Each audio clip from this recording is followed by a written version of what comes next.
Peptide chain अलहदा हो जाती है, स्मॉलर लार्जर सब यूनिट अलहदा हो जाएगा, mRNA अलहदा हो जाएगा, रिलीज फैक्टर भी खुद से अलहदा हो जाएगा। तो ये एक पॉलीपेप्टाइड चेन बनेगी। ये वैसे ही बनी है जैसे इन्फॉर्मेशन यहाँ पर थी। तो स्टॉप कोडॉन जो है बेटा वो किस चीज़ का सबब होते हैं? टर्मिनेशन का सबब होते हैं। ये मैंने आपको थोड़ा सा समझा दिया, मैं इसको वीडियो की फॉर्म में भी आपको जो है बेटा वो समझाता हूँ, आपको टॉपिक बहुत अच्छे से जो है बेटे वो समझ आ जाएगा। चल यहां पर जो है मैंने ट्रांसक्रिप्शन का जो प्रोसेस था बेटा ये mRNA पर यहां पर मैंने एंड किया था, यहीं से अब ट्रांसलेशन का अमल जो है वो शुरू होगा। ये जो mRNA ये मूव करेगा, न्यूक्लियर पोर को क्रॉस करेगा, साइटोप्लाज्म में जाएगा और अगेन ऐसे इनिशिएशन, एलोंगेशन और टर्मिनेशन का स्टेप जो है बेटा वो यहां पर होगा। ठीक है ना, पहले कॉम्प्लेक्स बनेगा, मैं इसको स्टार्ट कर देता हूं। अब आप देख सकते हो ये न्यूक्लियर पोर को क्रॉस कर रहा है, ठीक हो गया ना, न्यूक्लियर पोर को क्रॉस कर रहा है। न्यूक्लियर पोर को क्रॉस करने के बाद अब इस ये mRNA के जो राइबोसोम का छोटा सब यूनिट है उसके साथ जो है बेटा ये अटैच होकर, देखें ये यहाँ पर न्यूक्लियोटाइड्स की जो है अरेंजमेंट ये दिखा रहे हैं आपको। चल मैं कोडान और एंटीकोडान बताया ना कि 3 न्यूक्लियोटाइड की सीक्वेंस जो mRNA पर होती है वो कोडान। ये देखें ये जेनेटिक कोड का पूरा टेबल जो है वो इसके अंदर आपको शो करवाया जा रहा है कि यही जेनेटिक कोड mRNA के ऊपर पाए जाते हैं। इनिशिएशन होगी, देखें AUG स्टार्ट कोडान है और आपको दिखाई दे रहा है स्टॉप कोडान, इसके बीच में ही सारा जीन है।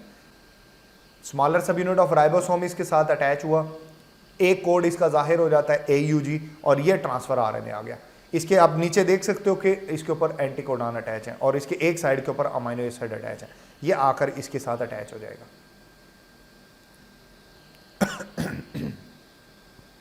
आप देख रहे हैं ये इसके साथ अटैच हो गया।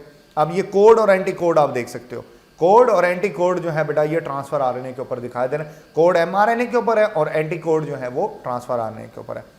अब लार्जर सब यूनिट ऑफ राइबोसोम जैसे अटैच होता है तो बेटा एलोंगेशन का स्टेप स्टार्ट हो जाता है। अब 3 साइड आपको दिखाई देंगी, A, P और E साइड। चल देखें ये इसके ऊपर बन रही है E, P और A। जैसे कि मैंने अभी बताया था कि A साइड से नया ट्रांसफर RNA अमीनो एसिड को लेकर आएगा, ये अटैच होगा, पेप्टाइड बॉन्ड बनेगा, अमीनो राइबोसोम मूव करता है इसके ऊपर, ठीक है, ये अटैचमेंट होगी। कोड एंटी कोड बार बार आपको बता रहा है, कोड और एंटी कोड का कॉन्सेप्ट आपने याद रखना है। चले अमीनो एसिड ये चार्ज ट्रांसफर आ रहे हैं क्योंकि इसके ऊपर अभी अमीनो एसिड मौजूद है। जब इसमें से अमीनो एसिड निकल जाएगा तो आप इसको डिस्चार्ज ट्रांसफर RNA का नाम दोगे। ये अटैच हो गया, अब मूवमेंट होगी, ट्रांसलोकेशन होगी, राइबोसोम एक कोड आगे मूव करेगा।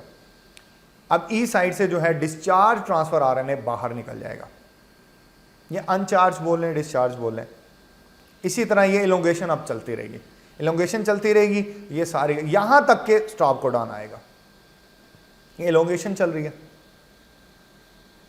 आप देख रहे हैं एक पॉलीपेप्टाइड चेन बनती जा रही है। ये रिलीजिंग फैक्टर आ गया, स्टॉप कोडॉन आया, स्टॉप कोडॉन के आते ही रिलीजिंग फैक्टर अटैच हुआ और ये सारी असेंबली रिलीज हो जाएगी और ये सारे का सारा प्रोसेस जो है बेटा वो मुकम्मल हो जाएगा। ठीक है, इस हवाले से ये मैंने आपको पूरा ब्रीफली जो है बेटा वो एक्सप्लेन कर दिया है। मैं उम्मीद करता हूँ अब आपकी कोई कन्फ्यूजन नहीं बची होगी। फिर भी अगर आपका आपके जहन में किसी किस्म का सवाल है तो आप मुझसे पूछ लीजिएगा। उसके बाद ना हमारा एक छोटा सा पार्ट रहता है, वो पार्ट भी हम इसी टॉपिक के साथ मुकम्मल कर लेते हैं। वो पार्ट क्या है बेटे? वो पार्ट है हमारा, मैं आपको बताता हूँ, वो पार्ट है gene as a basic unit, gene as a basic unit of inheritance. 20 में थोड़ा सा इसके बारे में तज़किरा है क्योंकि आपके UHS में भी इसके बारे में बताया गया। तो बेटा इसके बारे में पहला एक्सपेरिमेंट जो जीन के बारे में कहा गया था कि बहुत सारी हमारे पास डिजीज़ होती हैं जो कि जेनेटिकली इनहेरिटेड डिजीज़ होते हैं। मसलन देखें, एक साइंटिस्ट था बेटा, उसका नाम था आर्चीबाल्ड गैरेड। आर्चीबाल्ड गैरेड ने जो है वो बताया कि कुछ बीमारियां ऐसी हैं जो कि फैमिलीज़ में रन करती हैं, ठीक है ना, फैमिली में वो पाई जाती हैं।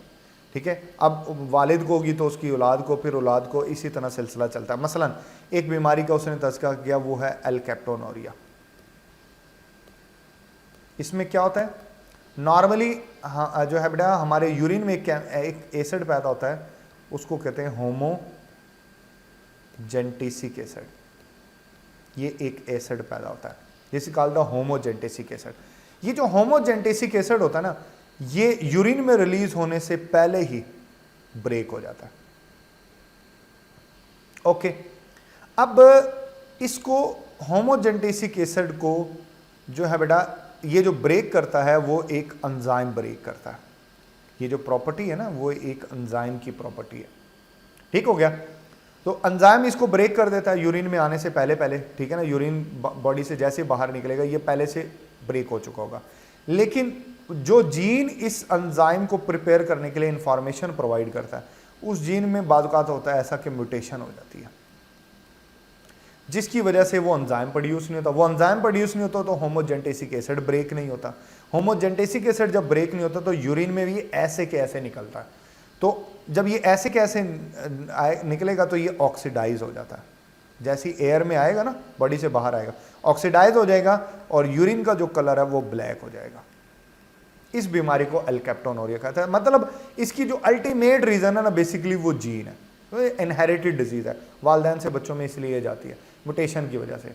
तो यहीं से एक कॉन्सेप्ट डेवलप हुआ one gene one enzyme hypothesis, कि एक जीन एक एंजाइम के लिए जो है बेटा वो कंपलसरी होता है। ये बात आपने याद रखनी है। फिर एक एक्सपेरिमेंट जो है बेटा वो परफॉर्म किया था बीडल और टेटम ने। बीडल और टेटम ने भी किया था कुछ काम। इन्होंने काम किया था न्यूरोस्पोरा के स्पोर के ऊपर, ठीक है ना। न्यूरोस्पोरा के एक फंगस होती है, न्यूरोस्पोरा के स्पोर के ऊपर उन्होंने इसका डीएनए के ऊपर एक्स-रेज टकराई, जिसे डीएनए का एक मखसूस हिस्सा डैमेज हो गया। फर्ज कर ले ये हिस्सा डैमेज हो गया। अब डैमेज हो गया, अब ये जानना चाहते थे कि ये हिस्सा जो डैमेज हुआ है ये क्या करता है, ये किस चीज की इंफॉर्मेशन प्रोवाइड कर रहा है, ये बात ये जानना चाहते थे।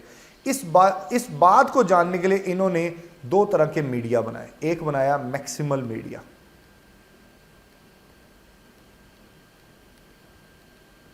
और दूसरा इन्होंने बनाया मिनिमल मीडिया। मैक्सिमल मीडिया में हर वो इंग्रेडिएंट शामिल था जो कि न्यूरोस्पोरा को ग्रो करने के लिए चाहिए। मसलन इन्होंने ये मीडियम बनाया और इसको इसमें ग्रो किया, लेकिन आपने ठीक है जीन एक कोई भी पर्टिकुलर पार्ट डीएनए का डैमेज कर दिया, बट इस मीडियम में आपने हर चीज डाल दी। जब हर चीज डाल दी तो उसको खुद से कुछ बनाने की जरूरत ही पेश नहीं है, तो न्यूरोस्पोरा ग्रो कर गया। लेकिन जब आपने मिनिमल मीडिया बनाया ना तो उसमें तो आपने चंद एक शुगर वाइटामिन वगैरह कुछ चीजें डाली, बाकी चीजें डाली नहीं। तो जब आपने न्यूरोस्पोरा को इसमें डाला तो वो ग्रो नहीं किया, क्योंकि अब इसको बहुत सारी चीजें खुद तैयार करनी है, इस मीडिया में मौजूद नहीं है। तो अब जब खुद तैयार करनी है तो डीएनए का एक पार्ट डैमेज है, जो पार्ट डैमेज है वो वाला हिस्सा तो तैयार ही नहीं होगा। जब तक वो तैयार नहीं होगा न्यूरोस्पोरा ग्रो नहीं करेगा। तो इसने वन बाय वन चीजें डालना शुरू कर दी। मसलन इसने पहले फॉर एग्जांपल ल्यूसीन डाला, नो ग्रोथ। फिर लाइसिन डाला, नो ग्रोथ। फिर से वेलाइन डाल दिया, नो ग्रोथ। ग्लूटामिक एसिड डाला, नो ग्रोथ।